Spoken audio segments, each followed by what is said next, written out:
Assalamualaikum warahmatullahi wabarakatuh. Saya Reida Fazikir Ramadan, NPM 217444027. Dan saya Muhammad Dery Araniri, NPM 217444025. Di sini kami akan berbincang mengenai wawasan Nusantara. Apa sih yang kamu ketahui tentang wawasan Nusantara? Jadi wawasan Nusantara ini mempunyai salah satu kasus, yaitu kasus Timur Leste. Apa sih pentingnya kita mempelajari tentang wawasan Nusantara? Jadi pentingnya wawasan Nusantara penting dipelajari untuk setiap warga Indonesia, khususnya bagi pelajar. Pelajar Indonesia harus memperkenalkan mengenai wawasan Nusantara sejak dini agar mengenal bagaimana dan apa itu negara Indonesia. Hal itu pastinya bertujuan agar tertanam benih nasionalisme pada jiwa setiap warga negara Indonesia. Wawasan Nusantara bisa diartikan sebagai cara pandang bangsa Indonesia tentang diri dan lingkungan sesuai dengan ide nasional yang dilandasi Pancasila dan UUD 1945 yang merupakan hasil aspirasi bangsa Indonesia yang merdeka, bermartabat dan berdaulat, serta menjiwai tata hidup dan tindakan kebijaksanaannya dalam mencapai tujuan nasional.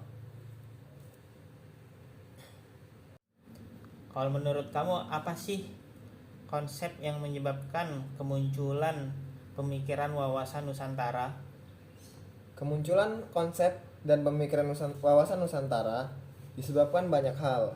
Di antaranya adalah geografis, geopolitik, geostrategi, historis, dan yuridis formal. Jadi, wawasan Nusantara bukan muncul begitu saja sejak setelah Indonesia merdeka, karena memang konsep dan pemikiran ini sudah dirancang sedemikian rupa untuk memberi pengertian bagi bangsa Indonesia sebagai negara yang merdeka dan berdaulat.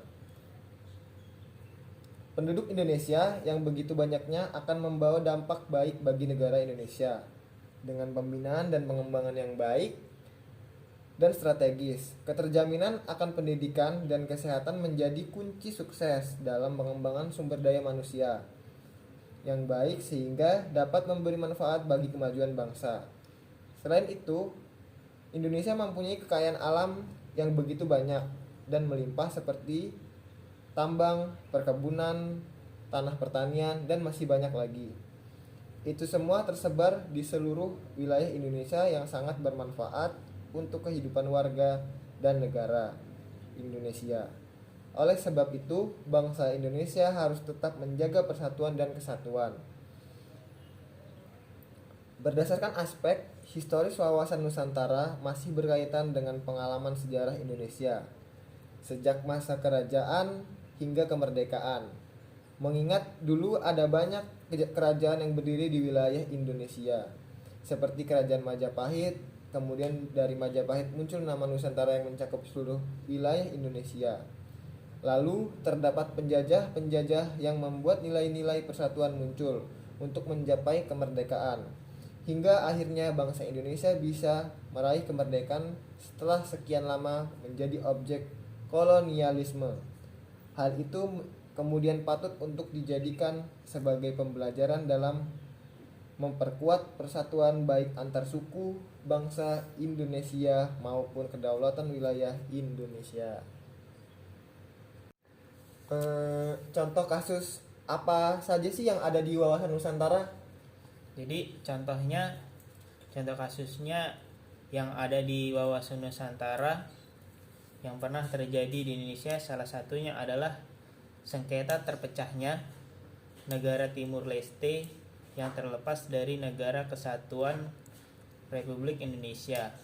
Ketika membahas Timur Leste atau yang sekarang disebut dengan negara Timur, sama halnya kita mengenang luka yang lama sudah sejak lama hilang.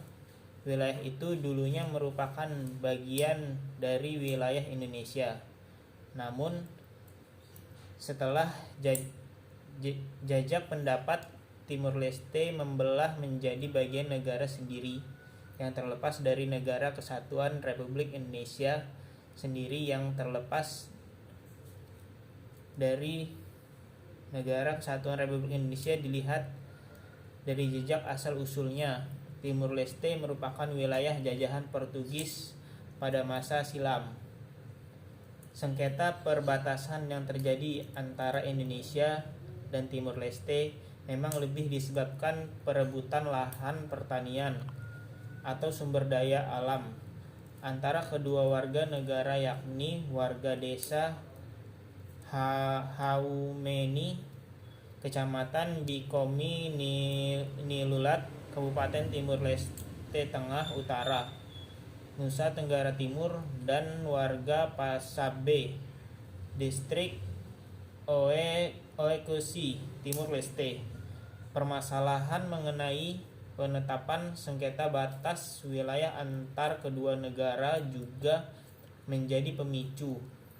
Namun pendekatan pembangunan ekonomi berupa kesejahteraan dan tingkat pendidikan juga berpengaruh dalam konflik tersebut. Pemerintah Indonesia ataupun Timur Leste harusnya bekerja sama menciptakan perdamaian di perbatasan. Jangan sampai ketika konflik tersebut mengalami eskalasi baru dua negara mulai bertindak. Lebih baik mencegah daripada menanggulangi. Seharusnya pemerintah cepat tanggap saat terjadi masalah ini agar masalah ini tidak menjadi masalah yang besar seperti yang sudah terjadi. Akhirnya Timur Leste memisahkan diri dari wilayah Indonesia. Apa sih fungsi kita mengetahui kebijakan wawasan Nusantara? Fungsi kita mengetahuinya adalah sebagai sumber dalam melakukan kebijakan dan keputusan. Sejarah Indonesia bisa menjadi pengalaman kita untuk belajar bagaimana mengambil kebijakan yang baik untuk kesejahteraan masyarakat. Kita bisa belajar dari pendahulu-pendahulu kita yang telah berjuang untuk kemerdekaan bangsa kita ini. Mungkin sekian perbincangan dari kami mengenai wawasan Nusantara. Wassalamualaikum warahmatullahi wabarakatuh.